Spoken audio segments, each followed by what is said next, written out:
The most underrated and most relatable parts of the Christmas story is actually the story of Zechariah. So this guy had to have been so misunderstood. Back in the day, if you and your wife couldn't have kids, it was pretty much a big disgrace, a sign of potentially having sinned before God. So Zechariah is this priest in this temple in Jerusalem, and in this one verse, there is this cultural and spiritual contrast. So Luke 1 says, both of them were righteous in the sight of God, observing all the Lord's commands and decrees blamelessly. Awesome, but they were childless because Elizabeth was not able to conceive, and they were both very old. So they had made it to the ends of their lives, having shown up for God in spite of probably countless unanswered prayers and judgment and scrutiny from their community for their lack of children. Zechariah still showed up for God when he and his wife had to have felt forgotten by him. But the best part was that God hadn't forgotten.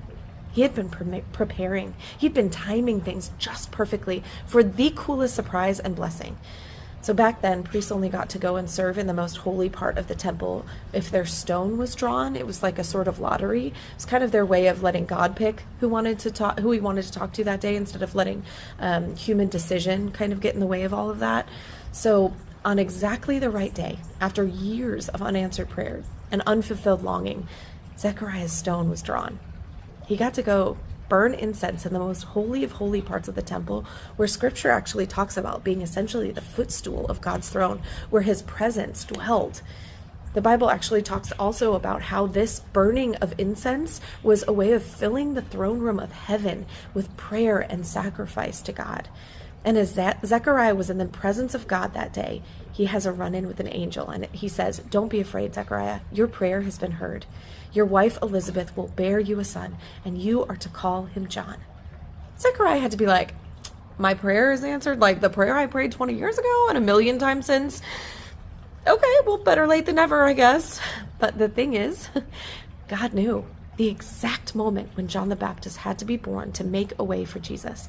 He chose to honor Zechariah's faithfulness by waiting, by not answering right away, so that he didn't just get an ordinary Joe kind of kid. He got the kid who would be the hype man for Jesus himself. Maybe you are wondering if that prayer is ever going to get answered. And to be fair, sometimes the answer is no, because God sees and knows things we don't.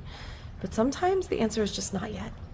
It's going to be so much better than anything you could hope for, but not quite yet, because I have to move some things around first. Prepare your heart first, their heart first. Make it seem like all is lost, so you really get to experience and encounter the miraculous, and thereby deepen your faith in me.